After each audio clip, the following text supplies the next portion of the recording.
Luísa, CCE. E hoje nós vamos conversar aqui, debater sobre um tema muito especial para todos os profissionais de saúde, que é o mercado de trabalho em saúde, habilidades e o perfil que esse mercado requer de todos os profissionais.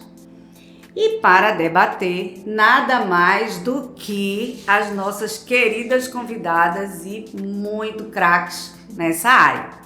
Temos aqui conosco o prazer de receber Ana Carla Cantarelli, que é especialista em desenvolvimento de líderes, equipes e organizações com mais de 20 anos de experiência técnica e gerencial na área de recursos humanos, atua com planejamento, consultoria organizacional e facilitação da aprendizagem. Além disso, é professora do MBA e pós-graduação em diversas instituições do Nordeste. Do Brasil também, né, Ana? Oi, Alice, muito obrigada pelo convite. Obrigada. É um prazer estar aqui. De verdade, é no Brasil também. Muito bom estar aqui com vocês. Muito obrigada pelo convite. Obrigada a você. E para completar aqui essa dupla genial, Jéssica Silva, que é gerente de desenvolvimento humano organizacional do Real Hospital Português, é bacharel em psicologia, é pós-graduada em gestão estratégica de pessoas e atualmente está se especializando em psicologia jurídica, com ênfase em perícia psicológica. Pois é, que time, né? Obrigada, Alice, Obrigada, pelo Jéssica. convite. Prazer estar aqui com vocês. Que bom, que bom. Então eu tenho certeza que vocês têm muito aqui a contribuir com todos os profissionais de saúde, né, para que eles entendam, né, o que o mercado hoje exige de um profissional da área de saúde. Como é que eles precisam se posicionar, que habilidades, né, eles precisam ter para conquistar uma vaga de mercado, para ser bem-sucedido, ser reconhecido.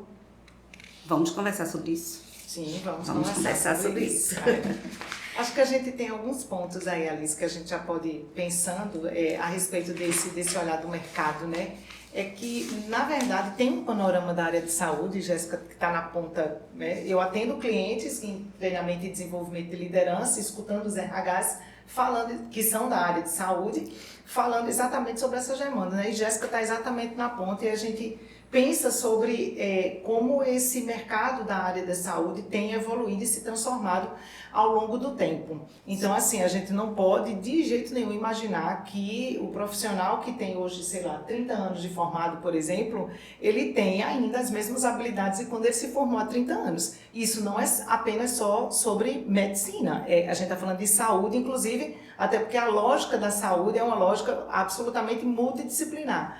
Então, a gente tem um exercício importante para pensar sobre isso, como é complexo hoje e é necessário uma formação que vá para além daquilo que é apenas aspiado aqui, o que é técnico. E a gente não está diminuindo o técnico aqui, viu, gente? Pelo contrário, a gente precisa falar sobre a importância que isso tem.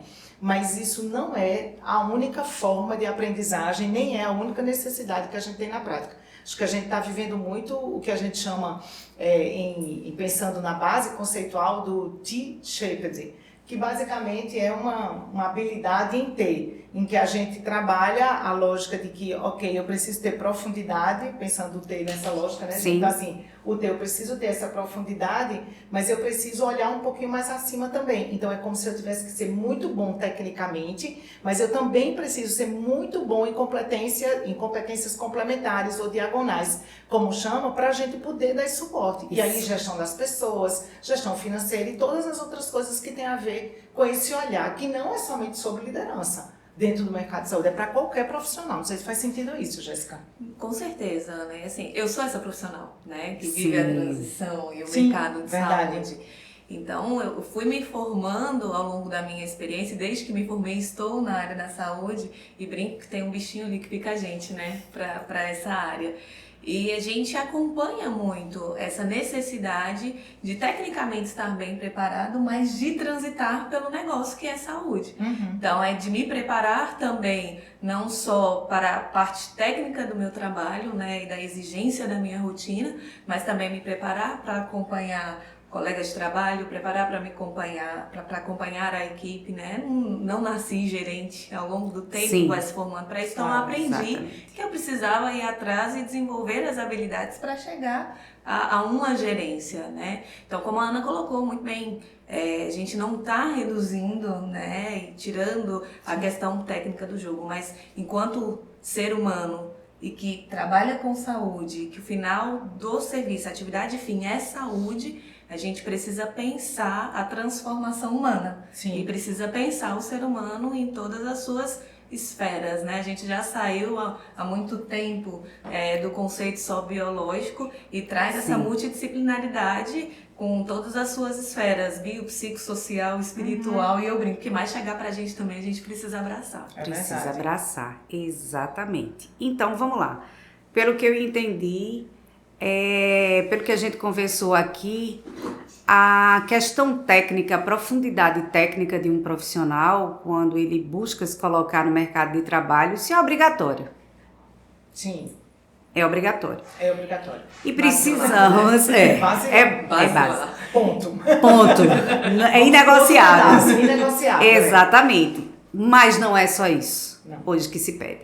Não é só isso. Não é isso. Existe uma formação complementar que ela traz o relacionamento, o acolhimento, a gestão de conflito, de pessoas, um olhar para o negócio como 360 que você tem que ter. Sim. Não é isso? É isso.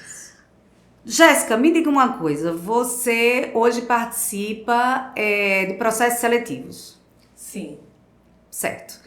Quais são as maiores dificuldades que você percebe dos profissionais que se lançam, né, para entrar hoje no mercado de trabalho e participar de um processo seletivo? Quais são as maiores dificuldades que você encontra desses profissionais? Tá. Deixa eu só complementar um pouquinho o que você Claro. falou, Alice, né, em relação a essas questões técnicas. Até quando a gente vai estruturar o próprio processo seletivo, eu tenho um ponto de partida. Eu preciso fazer ali a descrição dessa vaga. E quando a gente fala da formação, ele é um pré-requisito. Sim. E aí, dentro dessa descrição, eu trago aquilo que são competências essenciais para esse profissional, né, dentro desse mercado de saúde, que é o que hoje a gente sustenta, né, e oferece para a sociedade. Certo. Então, hoje a nossa maior dificuldade está nesse equilíbrio entre a competência técnica e a humana. Porque, em geral, o candidato ele fica muitas vezes engessado em validar a sua competência técnica e a gente não tem uma atitude muito voltada para desenvolver as suas habilidades humanas. E aí a gente está falando de relacionamento interpessoal, a gente está falando de uma visão sistêmica da área da saúde, nessa concepção que a gente traz do ser humano em todas as suas esferas, né? Então, hoje a maior dificuldade é esse profissional trazer essa amplitude para além da sua competência técnica.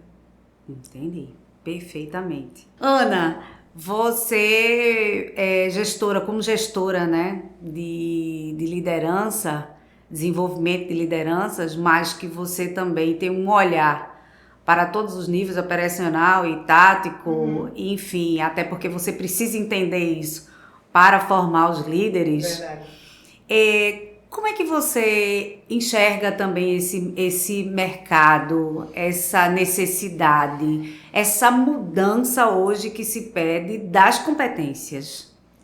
Acho que a gente tem precisa fazer um olhar mais amplo sobre essa questão. A área de saúde, por si só, ela tem uma especificidade e Jéssica já tratou muito bem sobre isso. Mas quando a gente olha para esse profissional, a gente está olhando para um profissional que é aspiado como outro qualquer, no sentido de ter necessidades específicas de algumas formações. Então, esse é um profissional inserido no mundo do trabalho. E o mundo do trabalho, ele é muito diferente na atualidade do que ele foi construído ao longo do tempo.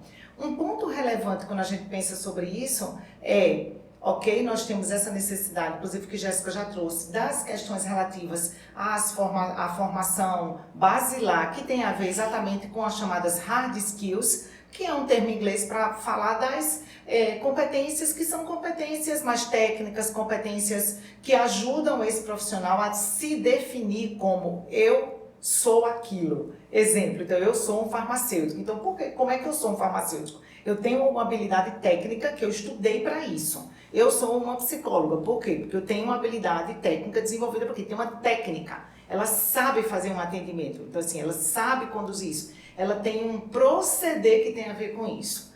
Isso é um ponto. E esse exercício, ele foi durante muito tempo o único olhar que a gente tinha. Sim. Ao longo do tempo, isso foi caminhando para um olhar de outras habilidades comportamentais necessárias para isso. Ocorre que a gente precisa entender que isso não pode ficar nem tanto de um lado, nem tanto do outro. E eu quero dizer que durante muito tempo a gente fez uma ênfase excessiva, porque era necessário, a questão das soft skills. E uma das questões que me preocupam bastante hoje é, por exemplo, quando a gente escuta um profissional que diz eu gostaria de uma oportunidade de trabalho e eu encontro uma empresa que diz esse profissional que está se submetendo a isso não está preparado para o que eu preciso, nós temos um problema. Porque, veja, nós não temos falta de profissionais formados no sentido da técnica. Sim. Nós não temos. Mas por que será que essas vagas não são preenchidas dentro das organizações da área das instituições de saúde, por exemplo? Nas organizações da área de saúde, especificamente, como a gente fala, tem um delay aí. Isso serve para outras coisas. Nós estamos em Recife e nós temos o Porto Digital clamando por profissionais. Nós temos mais, na atualidade, nós temos mais de 2.500 vagas abertas dentro de um polo de tecnologia. Veja que contrassenso. Verdade. Mas o que é que significa isso? Então, acho que a gente precisa ter esse olhar como profissional. Então, se você está fazendo uma graduação, uma pós-graduação, você precisa entender, para além daquilo que você precisa aprender do ponto de vista técnico, do ponto de vista comportamental, você precisa entender como você conjuntamente aciona essas coisas e transforma isso numa entrega. Por que eu estou falando sobre isso? Vamos falar de forma bem simples sobre o LinkedIn. LinkedIn é uma ferramenta, é uma rede social que tem viés para a questão do trabalho. Então, às vezes você pega lá um LinkedIn e diz assim, a pessoa descreve, por exemplo, é enfermeira há mais de 10 anos. Veja, você me dizer que atua na enfermagem há mais de 10 anos, não me diz o que você fez. Exatamente. A entrega que você teve, não me fala sobre suas habilidades. Me fala isoladamente sobre uma formação.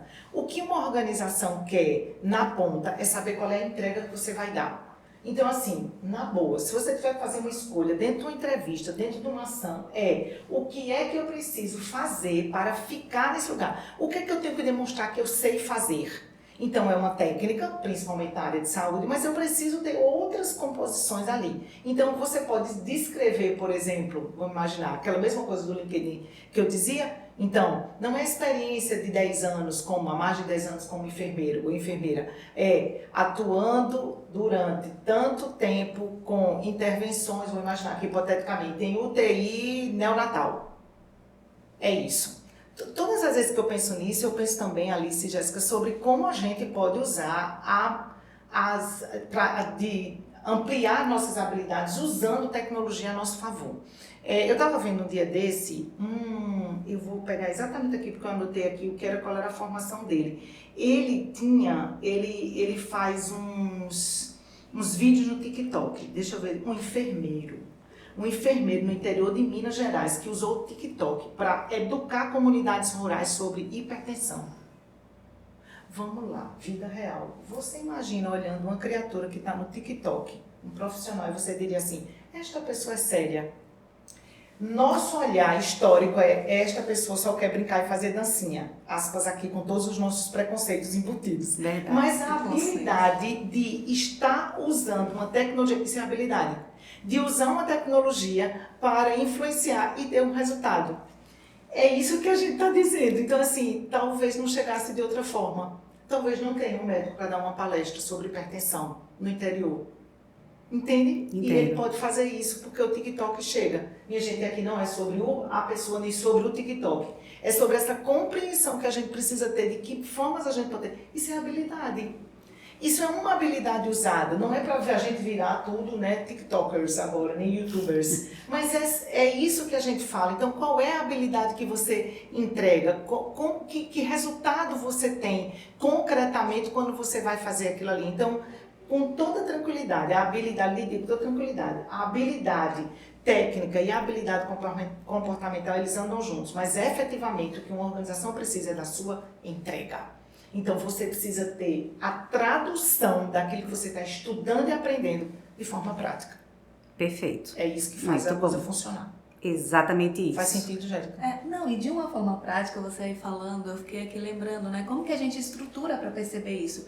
Hoje, quando a gente fala de um processo seletivo, a gente vai falar de entrevista por competência. Sim. E no final da entrevista por competência, você tem que apresentar lá, né? Qual foi a situação, né? Dentro de um STAR, por exemplo. Situação, a tarefa, atitude, por último. Resultado. Resultado. Né? O que dentro desse contexto, o que eu consegui mobilizar de tudo aquilo que eu trago de conhecimento, de habilidade para entregar algo. Exatamente. Então, a entrevista por competências, ela já direciona para esse Sim. caminho, que é o que a Ana está trazendo, né? Então, você perceber que uma ferramenta pode lhe auxiliar a entregar um conteúdo, né? Ou a transformar e levar conhecimento para outras pessoas, isso é fantástico, né? Você mobilizou uma série de conhecimentos que você tinha, de técnicas que aprendeu para realizar aquele projeto. Pois é, eu acho que Ana foi muito feliz quando trouxe aqui essa questão da tecnologia. Sim. Né? No mundo, não é só na saúde, é no mundo, é na educação, é no dia a dia nosso, né? Desde as primeiras agendas que tinha o despertador que estava acordando a gente, ou do próprio despertador Sim. lá, já é uma forma, né, de uma inteligência, será que seria uma inteligência artificial que está lhe acordando ao invés da mãe bater na panela, mas de alguma forma a gente já vem utilizando, já faz parte da nossa vida, né? As agendas eletrônicas, aquilo que lhe desperta, aquilo que lhe avisa, tudo isso já faz parte da vida da gente, né? De alguma forma. Só que agora, e por estar tão presente na educação também, né? Isso já faz parte, principalmente das gerações novas, né, que estão aí. E isso está muito presente hoje em saúde, né? Nas cirurgias, que otimiza tempo tempo de recuperação. Às vezes o paciente precisava ficar em casa um mês, hoje ele precisa ficar uma semana, né? Então, na telemedicina, o quanto a gente pode ajudar, colaborar, né? Tem um caso interessante de um grande hospital de São Paulo e fazendo um trabalho no interior do Piauí, aonde tinha um grande índice de mortalidade por infecção hospitalar dos pacientes da UTI. Mais de 50%. Nossa, alto mesmo. Alto.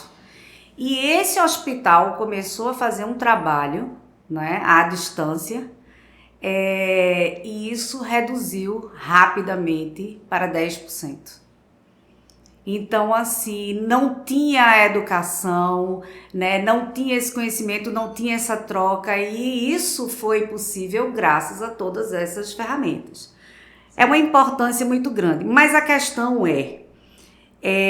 a inteligência artificial ou a educação à distância não é uma substituição, certo? É um complemento. A gente tem que entender de que forma podemos e devemos utilizar essa ferramenta a nosso favor. Sim. A favor da sociedade como um todo, correto? Correto. O que é que você acha, Jéssica? Traz sua experiência aí pra gente.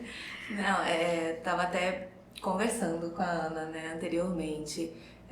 A gente tem que utilizar tudo que facilita a nossa rotina, inclusive quando a gente espera ou está em uma posição de liderança, tudo que facilita a nossa rotina, ela é bem-vinda. Porque a gente tem que utilizar o nosso tempo para estar com as pessoas.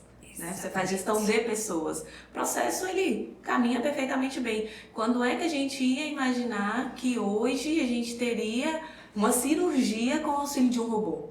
Mas isso só aconteceu para... Não substitui o médico. Não. O médico, ele precisa estar lá. Isso. Né? Só que facilitou para o paciente ter uma recuperação melhor, ter uma recuperação mais rápida. Sim. Esse é o auxílio. Não é, de fato, não é uma substituição. Então, tudo que a gente puder utilizar a favor, né, da otimização da rotina é bem-vindo, mas não substitui de forma alguma pessoas. E eu penso que isso que você está trazendo, Jéssica, tem muito sentido quando o Fórum Econômico Mundial, que aconteceu agora recentemente, agora esse ano, traz o olhar das 15 habilidades para o futuro, pensando também as 15 funções em ascensão e as 15 em declínio. Adivinha quais são as 15 em declínio? Todas elas são funções, melhor dizendo, repetitivas. Então, a lógica é exatamente essa. O que é processual é o que vai ser repetitivo. Agora, veja, eu compreendo essa angústia que as pessoas ficam em relação à questão da inteligência artificial, porque essa não é a primeira vez que isso vai acontecer na história mundial. Não. Então, assim, a gente tem fases, a gente tem ondas, eu vou chamar assim, né? A gente tem ondas que vêm com essa questão de ampliação da informatização ou mudança tecnológica que dá uma estremecida, parece que a gente meio que fica com medo desse movimento. Mas assim, veja que outras funções elas vão aparecendo, outras coisas vão sendo ampliadas. E aí, quando Jéssica diz, até em relação ao tempo de dedicação de um profissional da área de saúde, entre ter que estar olhando para um paciente, e eu vou ampliar aqui o olhar, ter que estar inclusive estudando. Exatamente, estratégico. O tempo, exatamente, que ela tinha que estar ali fazendo alguma coisa que um sistema vai fazer lindamente, eu preciso dizer, vai fazer melhor do que você faz. Porque a possibilidade do seu erro é maior e ele é uma ação repetitiva. Porque o que é repetitivo, haverá naturalmente uma facilidade dentro da lógica da máquina. Então, é só para a gente poder estar com isso na cabeça, o seu tempo. As pessoas assim, eu vou fazer o quê? Meu amigo, não vai faltar coisa para você fazer na sua vida, não. Então, é para estar com pessoas, é para estudar coisas novas, é para aprender alguma coisa nova. Também o Fórum Econômico Mundial, há 2 anos atrás, trouxe a lógica de quanto a gente precisa fazer o que a gente chama de reskilling ou upskilling. O é aprender alguma coisa muito diferente do que você não faz. Sim. Conheço um monte de gente que migrou para coisas que não faziam, nem se davam conta que conseguiriam fazer, mas fizeram isso. E não foi só por conta da pandemia. Acho que a pandemia foi um estopim para isso. Sim. Aquilo já estava lá embutido, brotando lá dentro. Só que a gente faltava coragem, né? Um estímulo grande. Nós falávamos de transição de carreira anteriormente. A transição de carreira. E agora a gente fala sobre isso. E do outro lado, o upskilling. O que é upskilling? Eu digo que upskilling é aquela lógica. Você tá dirigindo, agora você está numa estrada dirigindo, aí você pega um motor com mais potência. O carro agora tem um pouco mais de potência. Isso é o upskilling, entendeu? E você pode talvez andar mais rápido, ou andar com mais segurança, ou fazer curvas com mais confiança, porque você tem uma máquina melhor. É isso. O upskilling é isso. Então, assim, para mim, inteligência artificial, processos de tecnologia são para nos ajudar a fazer upskilling ou até um reskilling, mas é para nos apoiar. Você vai com certeza encontrar alguma coisa que você faz melhor. Agora você tem que querer também fazer. Se sentar para chorar as pitangas não vai funcionar. E esse é o atitudinal que a gente falava anteriormente também, Jéssica, que faz toda a diferença. Talvez seja a grande habilidade, que ela é atitudinal, ela é comportamental. Eu desejo de ir além, de querer fazer isso. E eu não estou dizendo que isso é simples, porque há uma comodidade de uma forma geral, na minha visão, das pessoas de uma maneira geral, mas isso é um grande desafio para nós, porque nós podemos ir um pouco adiante, claro, sem que isso lhe violente, nem isso seja alguma coisa que lhe fira, não é sobre extrapolar, nós estamos fazendo aqui a lógica, né, da positividade tóxica, não é sobre isso, mas é a ideia de quanto nós podemos fazer o exercício de assim, dá para ir além. Assim, eu consigo aprender um pouco mais, eu consigo estudar um pouco mais, eu consigo, sabe? E ampliando isso por você. Por você. Acho que esse é um exercício importante que alunos, tanto de graduação como depois, precisam ter, profissionais de uma forma geral.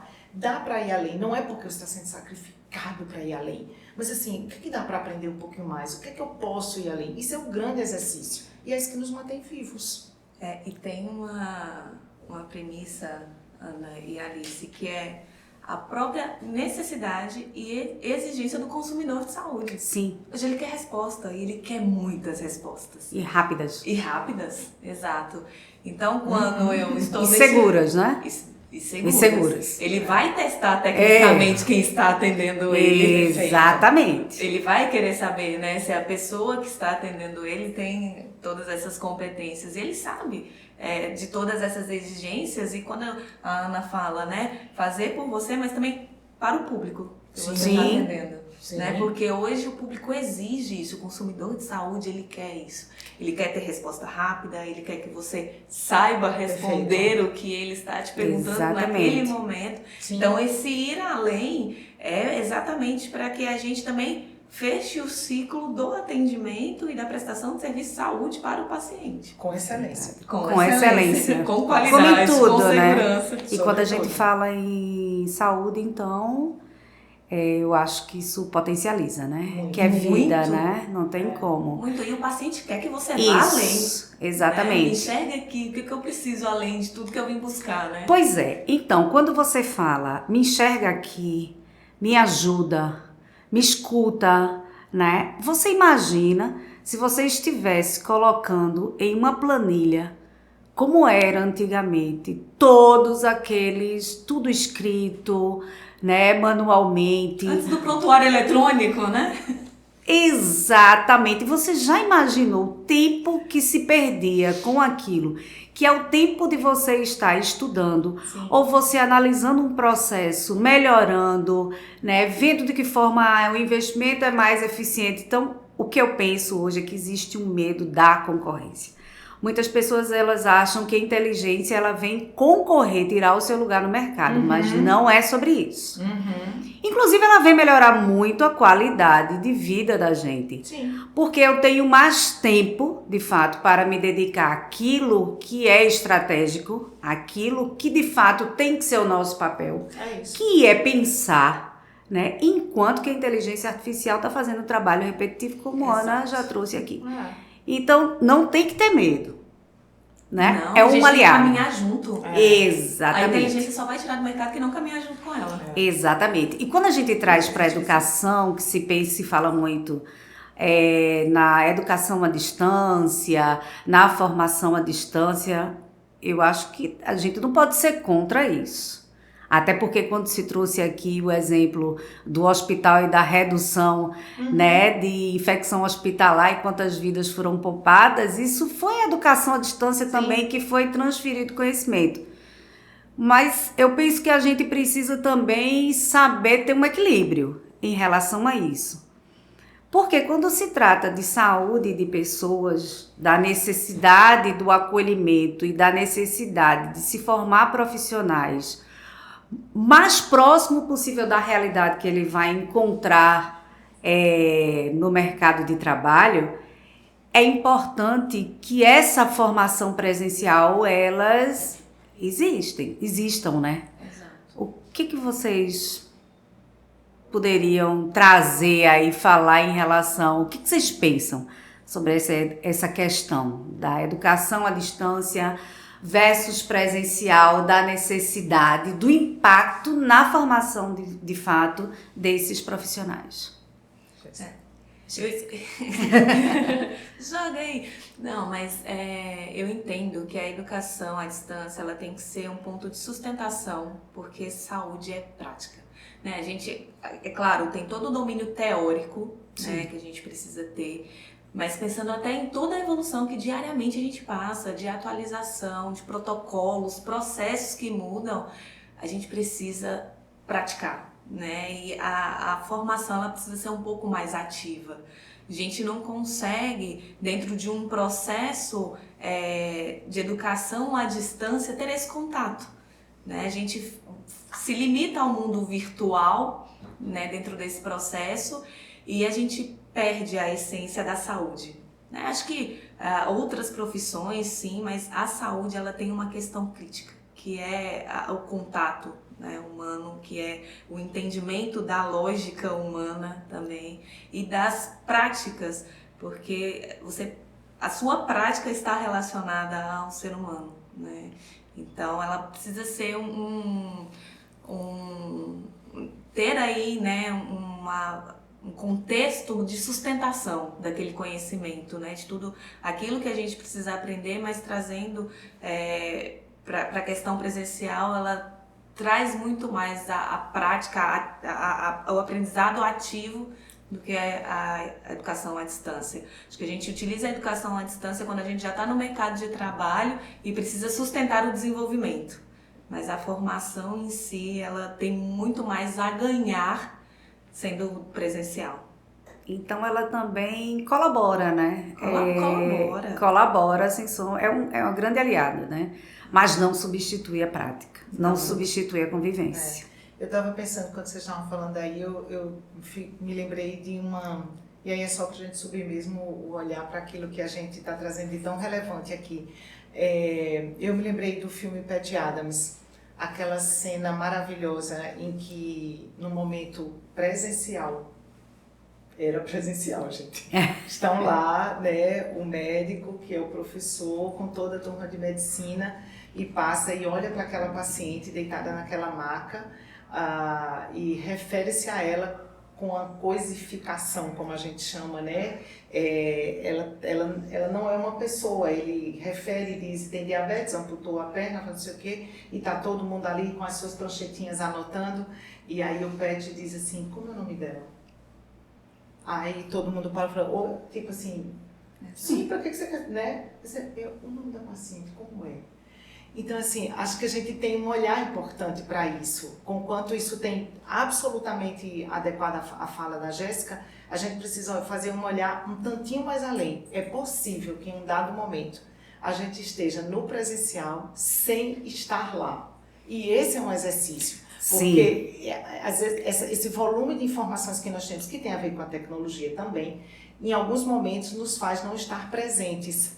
Né? Eu me lembro de uma palestra que eu assisti no final da década de 90 que dizia assim, que eu fiquei muito impressionada, fiquei com aquilo na minha cabeça, falei, gente, que coisa doida, esse cara não junta Lé com Cré, não tem nada a ver, mas vejam que coisa fantástica, só vim entender depois, né? A minha pouca maturidade da época não me permitiu isso, e o palestrante dizia assim, presença será o item mais necessário no próximo século.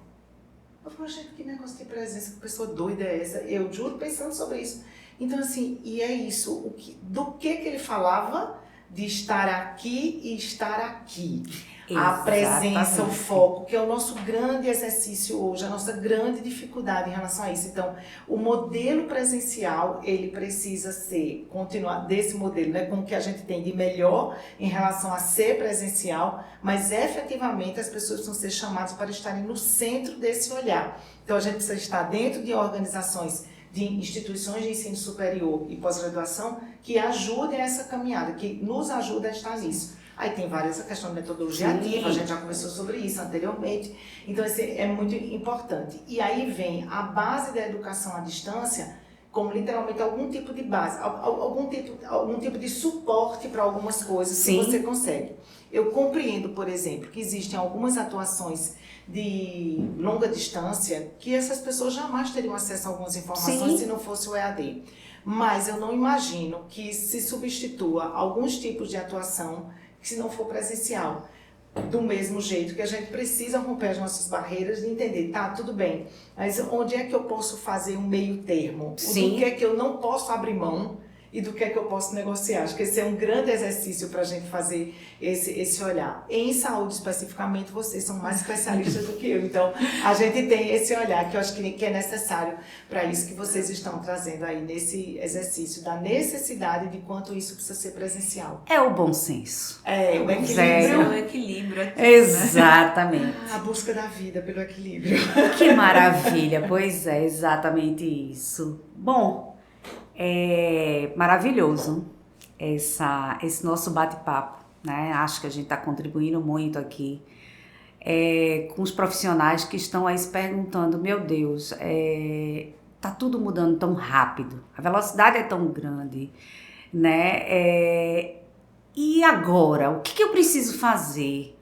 Né? Quais são as ferramentas de fato? A gente já falou muito, mas assim... quais são essas ferramentas? O que o mercado de fato quer? Né? Eu tenho essa competência técnica, mas o que eu preciso mais, porque também eu não quero ficar fazendo só aquilo, eu quero crescer profissionalmente, o que vão exigir de fato? Então assim, para a gente deixar mais claramente, eu queria que vocês duas trouxessem aqui um grande resumo, exatamente como conhecedoras tão bem do mercado, de formação, né, de processo seletivo, de área de saúde, conhecendo o outro lado também de quem contrata, né, de quem é líder, o que é que ele busca. Então, assim, para a gente ajustar e entender que não tem um lado ou outro, né, que são parceiros, né, tanto aquela pessoa que está empregando o seu tempo, o seu conhecimento, levando para a empresa, assim, como aquele que tem uma empresa, né, que está oferecendo serviço. Eu acho que isso é uma grande parceria que existe, não existe lados opostos, né, isso é um grande engano. Então, o que a gente pode deixar assim como resumo, como mensagem para esses profissionais, Jéssica? Tem um interessante, assim, tem um movimento do mercado, né, que tem buscado cada vez mais especialistas, né? Então, como a gente já falou, a formação, né, ela é basilar, né? A gente é um pré-requisito. E ao mesmo tempo, eu até brinco, né, quando a gente vai fazer algum processo, a primeira coisa que eu pergunto é: gosta de gente? Né? Porque a saúde é isso, tem que gostar de gente. Sabe lidar? Sabe, exato. Né? Sabe, consegue compreender a dor do outro, exatamente. Né? Tem empatia. Tem empatia. Né? Consegue se comunicar com o outro, né? Percebendo ali a necessidade dele. Então são competências que a gente vem colocando, né? E principalmente consegue ter uma visão sistêmica, né? Do que é a condição desse paciente ou da área que você atua, como que você pode melhorar, né, a condição desse paciente, a condição clínica mesmo, trazendo aí não só o que você tem de conhecimento, mas se ajustando também com as outras áreas para engrandecer esse tratamento, né? E acho que são competências que a gente fala muito na área da saúde, né, de comunicação, empatia, de atitudes mesmo em relação à minha profissão ou ao exercício da minha profissão na prática, fora o meu conhecimento técnico, né? Hoje em dia, mais especializado do que nunca, né? Então, se eu vou contratar um farmacêutico, né, e eu preciso que ele tenha um conhecimento especificamente na linha pediátrica, eu vou buscar alguém no mercado que tenha essa formação, né? Então, o mercado está cada vez mais especializando aí as suas contratações. Perfeito. Ana?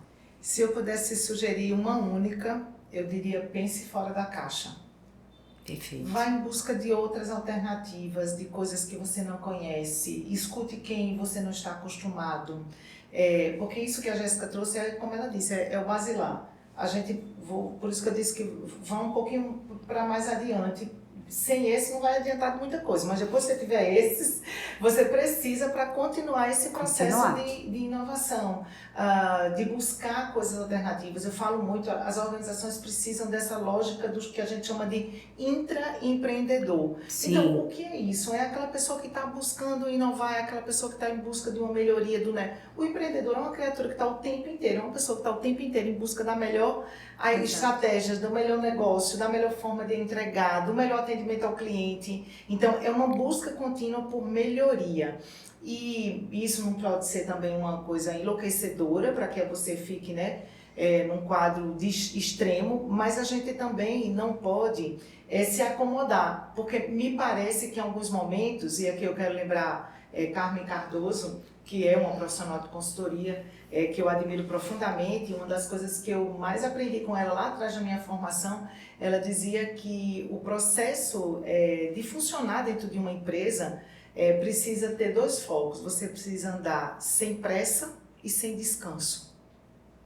Então, assim, veja que é isso. Então, você precisa começar a olhar para fora, a fazer esse exercício de inovação, ouvir coisas diferentes. Enquanto a gente está muito no modelo de especialista, porque é necessário, é aqui. Mas eu também preciso começar a pensar que, para além disso, eu preciso ver outras coisas. Inclusive porque essas coisas externas retroalimentam a minha capacidade, a minha necessidade de me aperfeiçoar mais. Então, é uma retroalimentação positiva. No exemplo que eu falei lá do enfermeiro lá sobre o TikTok, a gente tem uma nutricionista que fez um cardápio low cost, digamos assim, para pacientes renais, e esta mulher, ela, como a gente brinca, bomba nas redes sociais.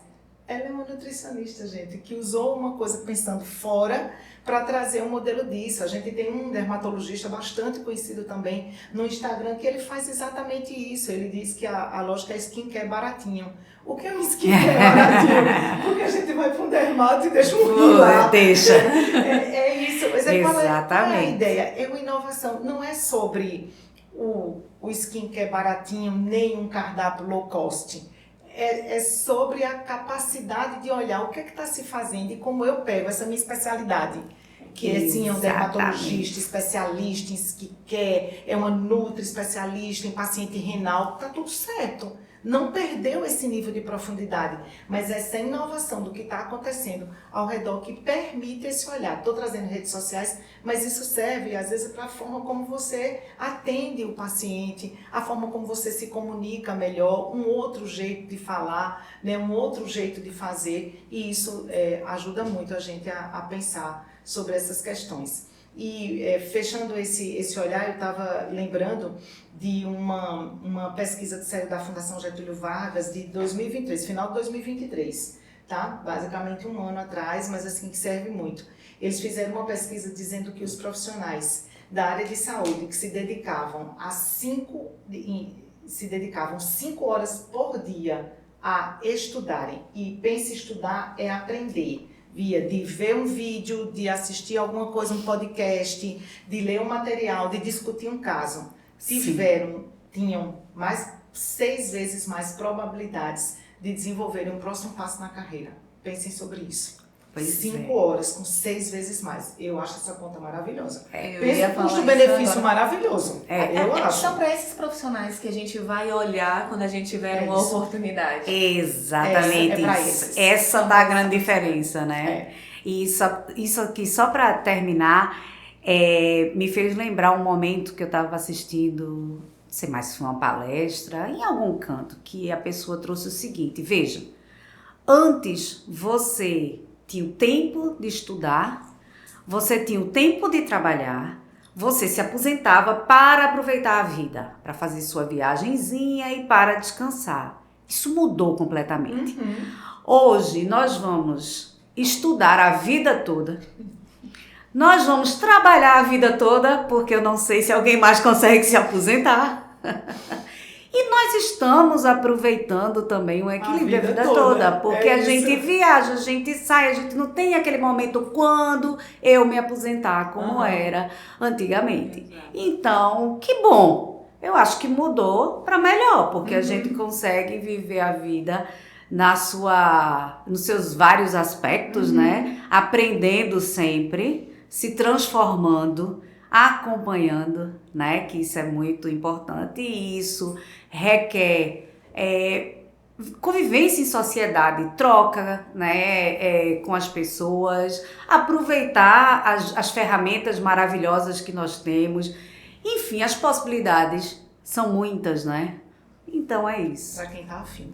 Pra quem tá afim. Pra quem quer. Mas também depois não chore as pitangas, certo, moça? Combinado. É mais ou menos isso. Então, Ana Cantarelli, Jéssica, muito obrigada. Foi um prazer ter vocês aqui na mesa CCE.